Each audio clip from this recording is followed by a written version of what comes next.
आज तक हम यही सुनते आ रहे थे कि मरने के बाद मनुष्य की आत्मा को मुक्ति मिल जाती है और वह मोक्ष को प्राप्त हो जाता है।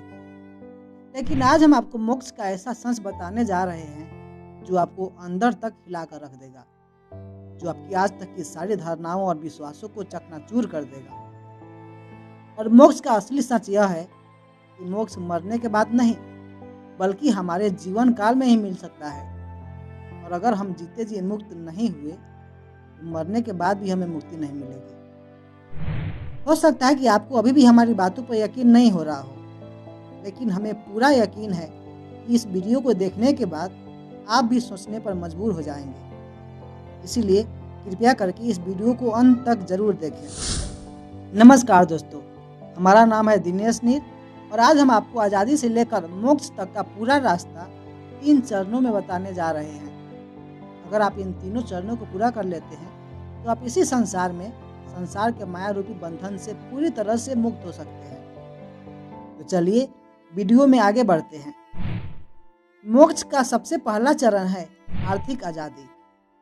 एक प्रसिद्ध कहावत है कि भूखे पेट भजन न होई गोपाला, जिसका अर्थ है कि भूखा व्यक्ति भगवान का स्मरण या कोई भी आध्यात्मिक कार्य ठीक से नहीं कर सकता, क्योंकि पेट की भूख उसके मन को शांत नहीं होने देगी।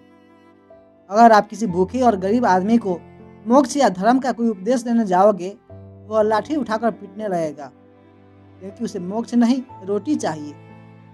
इसीलिए फाइनेंशियल फ्रीडम यानी आर्थिक आज़ादी मोक्ष का पहला चरण है। ओशो खुद को अमीरों का गुरु कहते थे, क्योंकि उनका मानना था कि गरीब कभी भी मुक्ति की बात सोच ही नहीं सकता। और मुझे भी ऐसा ही लगता है, क्योंकि किसी भूखे इंसान का सबसे पहला धर्म है अपना पेट भरना, चाहे वह धार्मिक रूप से मिले या अधार्मिक रूप से, चाहे वह नैतिक रूप से मिले या अनैतिक रूप से। मनुष्य की सबसे पहली जरूरत है रोटी, कपड़ा, मकान और सुरक्षा। इन चीज़ों में संतुष्ट होने के बाद ही मनुष्य मुक्ति या मोक्ष की बात सोच सकता है। हालांकि मुक्त होने के लिए आर्थिक आज़ादी कोई अनिवार्य शर्त नहीं है। पुराने जमाने में कबीर और रैदास जैसे बहुत सारे संत भयंकर गरीबी में भी मुक्त हो गए थे। मुक्ति के इस मार्ग को भगवत गीता में भक्ति योग कहा गया है। भक्ति योग का मतलब है ईश्वर पर पूर्ण विश्वास। आपको ईश्वर की मर्जी को साक्षी भाव से स्वीकार करना होगा। दुख हो तो उसकी मर्जी और सुख हो तो उसकी मर्जी। आपको सुख दुख, लाभ हानि, मान अपमान सभी परिस्थितियों में स्थित प्रज्ञ होना होगा। लेकिन आज के समय के हिसाब से मुझे नहीं लगता कि कोई भी आदमी इस रास्ते पर चल पाएगा। क्यों? इसके 2 कारण हैं।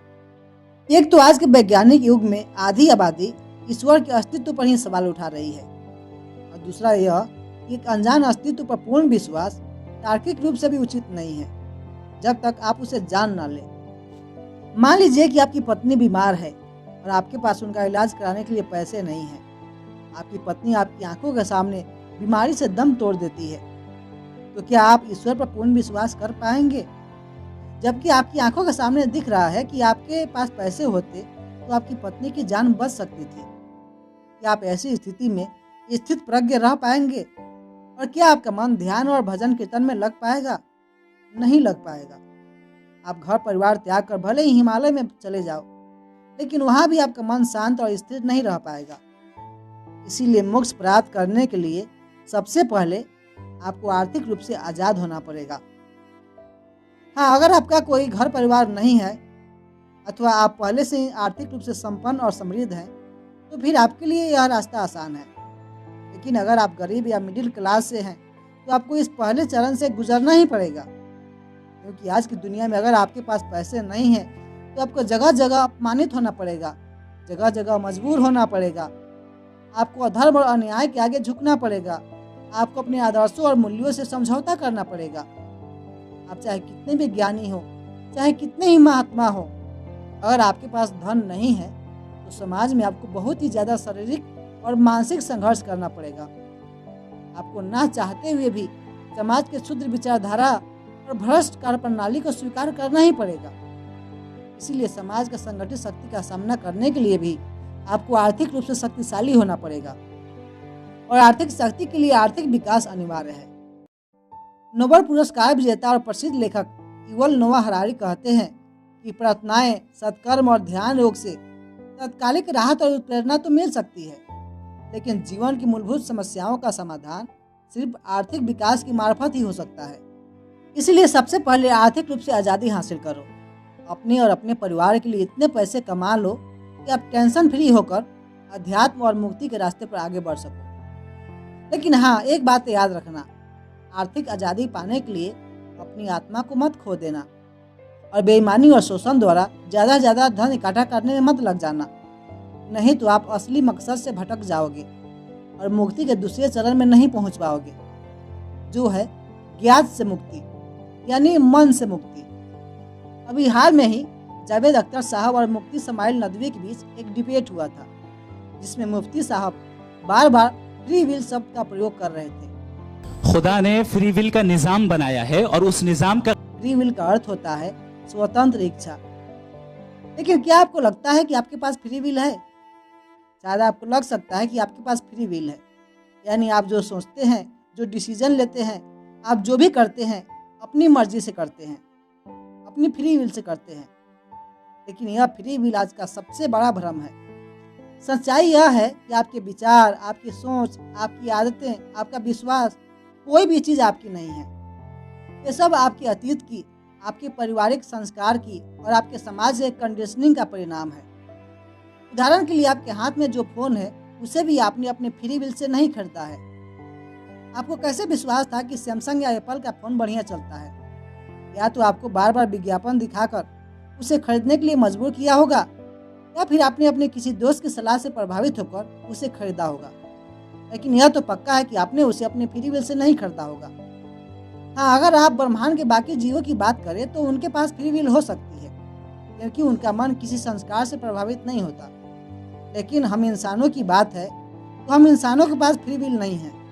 हमारी बुद्धि, हमारा ज्ञान, हमारे विश्वास, सब कुछ हमारे अतीत के अनुभवों की, हमारे परिवार से मिले संस्कारों की और हमारे सामाजिक मान्यताओं की देन है। बचपन से लेकर आज तक जो भी हमें बताया गया है, जो भी हमें सिखाया गया है, जो भी हमने अपनी पांचों इंद्रियों से अनुभव किया है, वही ज्ञान हमारे मन में भरी पड़ी है। हमारे मन में भरा हुआ सारा ज्ञान बासी और पुराना है, जबकि जीवन वर्तमान में है। वर्तमान में सब कुछ बदल रहा है। जिंदगी हर पल बदल रही है, दुनिया हर पल बदल रही है। यहाँ कोई भी ज्ञान अस्थायी नहीं है। इस दुनिया का सबसे बड़ा ज्ञान यही है कि परिवर्तन ही एकमात्र सत्य है। इस दुनिया में हर चीज लगातार बदलती जा रही है और हम वही पुराने ज्ञान को पकड़े हुए हैं। हमें बचपन में ही बता दिया गया था कि पूजा पाठ करने से भगवान खुश होते हैं, सुख शांति मिलती है, इसीलिए हम मंदिर जाते हैं, पूजा पाठ करते हैं। लेकिन कभी खुद से यह नहीं पूछते कि इतना पूजा पाठ करने के बावजूद भी हमारे जीवन में दुख और उलझाव क्यों है? हमारे दुख दूर क्यों नहीं हो रहे हैं? हमारे जीवन में सुख शांति और आनंद क्यों नहीं है? कहीं हमारी मान्यताओं में कुछ गड़बड़ तो नहीं है? हम एक बार भी यह जानने की कोशिश नहीं करते, क्योंकि हमने तो सब कुछ पहले ही जान लिया है। हम एक बार भी सवाल उठाने की जहमत नहीं करते, क्योंकि हम सोचते हैं कि जब इतने सारे लोग मान ही रहे हैं तो सच ही होगा। हमारा मन तो इतना आलसी और बहानेबाज है कि हमें सुबह उठने के लिए भी अलार्म लगाना पड़ता है। फिर हमें गहराई से सोचने वाला इतना मेहनत वाला काम वह कैसे करने दे सकता है? आखिर सोचने में भी तो मेहनत लगती है। इससे अच्छा है कि पुराने लोगों ने जो रास्ता बना दिया है उसी पर चुपचाप चलते रहो। दुनिया के सबसे महान मनोवैज्ञानिक सिगमंड फ्रायड ने कहा था कि अगर झूठ को बार बार दोहराया जाए तो वह हमारे सबकॉन्शियस माइंड में बैठ जाता है और हमारा दिमाग उसे सच मानने लगता है। और जितना ज़्यादा लोगों द्वारा दोहराया जाए उतना ही ज़्यादा सच लगने लगता है। हमें पंडितों, पुरोहितों और गुरुओं ने बता दिया है कि आपके सारे दुख दर्द आपके भाग्य की देन है और भाग्य का लिखा कोई मिटा नहीं सकता। दुनिया में सब कुछ ईश्वर की मर्जी से होता है। इसीलिए हम दुख, अन्याय, अत्याचार सहते हुए कैसे भी रोते गाते एक शोषित जिंदगी बिता रहे हैं और वहीं पुरानी बातों को दोहराए चले जा रहे हैं। हमारी सारी आदतें, सारी गतिविधि पूरी तरह से यांत्रिक हो गई है। हमारा मन अतीत के ज्ञान से भारी और बोझिल हो चुका है, जिसमें नई चीज़ों के लिए कोई जगह ही नहीं है। और जब तक हमारे मन से पुराना कचरा साफ नहीं हो जाता, उसमें नई चीज़ें भरी नहीं जा सकती। इसीलिए हमें अपने मन को पुराने संस्कारों, मान्यताओं परंपराओं, धारणाओं और पूर्वाग्रहों से बिल्कुल मुक्त करना पड़ेगा। हमें एक ऐसा मन चाहिए जो बिल्कुल जीवंत हो, नवीन हो, ताज़ा हो। एक ऐसा मन जो अतीत पर निर्भर ना हो, जो हर पल शांत, सजग और जागरूक हो, जो विचारों में उलझा हुआ ना हो, जो भूत और भविष्य के विचारों से पूर्णतः मुक्त हो और वर्तमान पर केंद्रित हो। ऐसे विचार शून्य मन के साथ ही हम मुक्ति के अंतिम चरण में प्रवेश कर पाएंगे। और मुक्ति का तीसरा चरण है स्वयं से मुक्ति। अंतिम मुक्ति तब आती है जब हम अपने मैं से भी मुक्त हो जाते हैं। अब आप कहेंगे कि हम मैं से मुक्त कैसे हो सकते हैं? मैं के बिना मेरे अस्तित्व का क्या होगा? तो इसका जवाब है कि हम जिसे मैं कहते हैं उसका तो कोई अस्तित्व ही नहीं है। मैं केवल एक विचार है। हमारा अस्तित्व तो हमेशा से था और हमेशा रहेगा। अभी मैं आपसे पूछूं कि आप कौन हैं, तो आप अपना नाम बताएंगे, लेकिन आपका नाम आपकी पहचान नहीं है। आपका नाम तो संसार से मिला है। वास्तव में आप वह छवि हैं जो आपके विचार ने आपके बारे में गढ़ लिया है और उस छवि को आपने संसार की चीज़ों से जोड़ लिया है।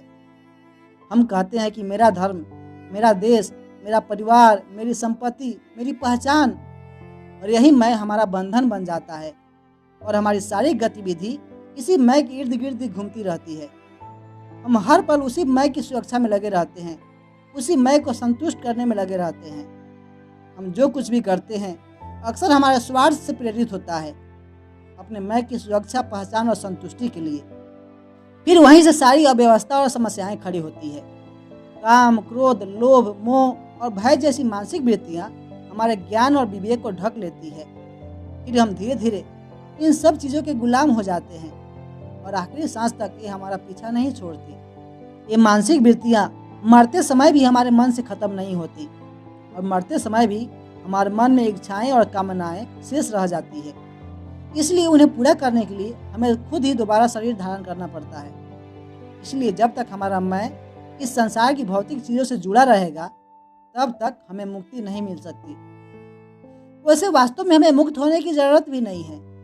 अस्तित्वगत रूप से हम मुक्त ही हैं, क्योंकि वास्तव में हम कोई एक अलग व्यक्ति नहीं है, बल्कि परमात्मा स्वरूप ही है। हमें बस इसका बोध नहीं है, हमें अपना आत्मज्ञान नहीं है। इसीलिए हमें अपने वास्तविक स्वरूप को देखने के लिए ध्यान और योग के माध्यम से आत्मज्ञान प्राप्त करना होगा। जब ध्यान की गहराई में हमारा मन बिल्कुल शांत और विचार शून्य होता है, उसी अवस्था में हमें अपना आत्म स्वरूप दिखाई देने लगता है।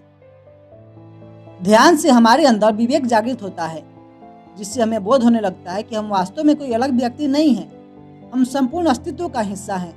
हम ईश्वर स्वरूप हैं और यही आत्मज्ञान है। बहुत सारे लोग सोचते हैं कि आत्मज्ञान कोई अलौकिक घटना है जो ध्यान में घट जाती है, लेकिन आत्मज्ञान कोई चमत्कार या अलौकिक घटना नहीं है। ध्यान में जब मन बिल्कुल शांत होता है, विचार शून्य होता है, तब हम स्वयं को देख पाते हैं, अपने विचारों और भावनाओं का अवलोकन कर पाते हैं। और जब हम खुद को ध्यानपूर्वक देखते हैं, तो धीरे धीरे हमें अपने आप ही यह बोध होने लगता है कि हम कौन हैं, हम क्या कर रहे हैं और क्यों कर रहे हैं। जब हमारे अंदर यह समझ विकसित हो जाती है, तो हमें स्वयं ही यह एहसास हो जाता है कि हम कोई अलग अस्तित्व नहीं है, कोई अलग व्यक्ति नहीं है। हम एक विशाल चेतना का हिस्सा हैं। हम ही ईश्वर हैं और यह सारा संसार हमारा है। इसीलिए संसार से मुक्त हुए महापुरुषों ने कहा है, अहम ब्रह्मास्मि, अर्थात मैं ही ईश्वर हूँ। और जब हमें अपने ईश्वरीय स्वरूप का दर्शन हो जाएगा, तब हमसे करुणा और प्रेम अपने आप बहेगी। तब हमारा कर्म स्वार्थ से मुक्त हो जाएगा। हमारे कर्म मन द्वारा संचालित नहीं होंगे, बल्कि परम चेतना के द्वारा संचालित होंगे। फिर उसके बाद हम जो भी कर्म करेंगे वह कर्म नहीं, अकर्म होगा। यानी वास्तव में हम कोई कर्म नहीं करेंगे। इसलिए ना कोई कर्म का बंधन होगा और ना ही कोई कर्म फल पैदा होगा। तब हम इस जीवन चक्र से पूरी तरह से मुक्त हो जाएंगे। यही मोक्ष है, यही निर्वाण है और यही जीवन की सर्वोच्च अवस्था है। और यह सब इसी जीवन में हो सकता है, मरने के बाद नहीं। ओशो, भगवान बुद्ध, महावीर, कबीर, जीसस, महात्मा रमन और रामकृष्ण परमहंस जैसे महापुरुष अपने जीवन काल में ही मुक्त हो गए थे। और अगर हम भी जीते जी मुक्त नहीं हुए, तो मरने के बाद भी कुछ नहीं बदलेगा। मरने के बाद तो केवल यह शरीर जड़ कर नष्ट हो जाएगा। मोक्ष तब तक नहीं मिल सकता जब तक हमारा मानस शरीर पूरी तरह से खत्म नहीं होता। और हमारा अहम पूरी तरह से शून्य में विलीन नहीं होता। तो दोस्तों, आशा करते हैं कि अब आपको मोक्ष की सारी सच्चाई समझ में आ गई होगी। फिर भी अगर आपके मन में इस वीडियो से रिलेटेड कोई सवाल है तो आप नीचे कमेंट बॉक्स में पूछ सकते हैं, हम उसका जवाब ज़रूर देंगे। और अगर आप इस विषय में और भी ज़्यादा जानना चाहते हैं तो मैं इस विषय पर एक पूरी किताब लिख रहा हूँ जो जल्दी आपको पढ़ने को मिल जाएगी। लेकिन उसके लिए आपको हमारे चैनल को सब्सक्राइब करके नोटिफिकेशन को ऑन करना पड़ेगा ताकि आगे की अपडेट आपको मिलते रहे। तो मिलते हैं नेक्स्ट वीडियो में, तब तक के लिए गुड बाय।